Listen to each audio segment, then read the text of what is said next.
a lot of women stand in my courtroom and they're always saying, well, the reason why I did this or the reason why I did that is because they were working. Now, that's a good thing that he's working. Okay.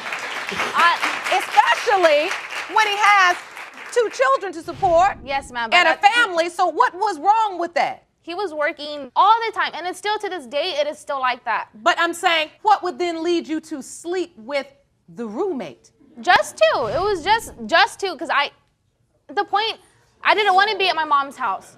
I didn't care if I was with him. It was just to be away. And But you weren't away because you were in the house where he lived.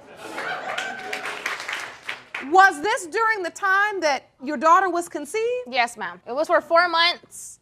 And around that time, after I found that out, I moved her out of there and still took the benefit of the doubt and forgave her for what she did. I got us an apartment there on property, and I would work, and I would work, and I would work. And she ended up still going back to that guy's apartment and going to see him again. Really? And Mr. DeLeon, you kept taking her back? What can I say? I guess I took it for the benefit of the doubt and I forgave her for it because supposedly these are my children. So when did you find out she was pregnant and Annalise may not have been yours? Well, after we had lived in the apartment for a couple of months, we got into arguments and whatnot, and she moved back home. We hadn't talked for a couple of months because we got in an argument. I get a call from her stating, hey, I'm pregnant. And I'm like, okay, why does that concern me? You know, she's like, it's your kid. And I was like, how is it my kid when you slept with so many other guys? How do I know it's mine?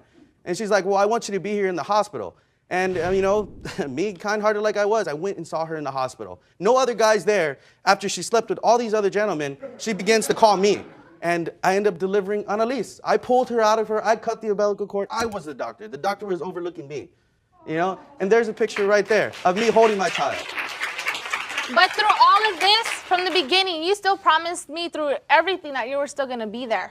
I did promise that I was going to be there. Okay, he said he gave you the benefit of the doubt, but you are wearing it out now. I mean, really.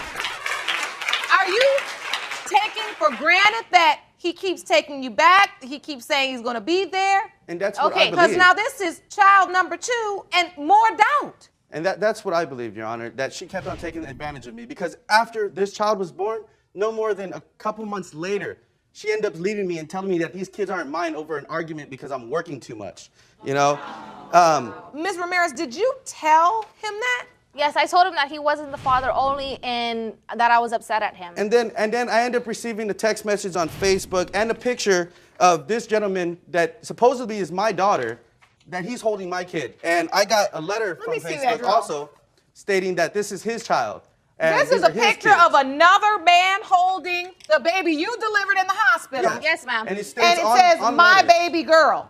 Yes. The letter I provided you with, he's the one that stated that he can be a better father than I was, that these are 'Cause his he kids, and he'll was. see us in court. I'm going to do your job as a man and take care of my family while you have fun over there with your cars. I'm going to be the man that you weren't for my kids. We will see you in court. And that's right there. That's directed to you. Yes.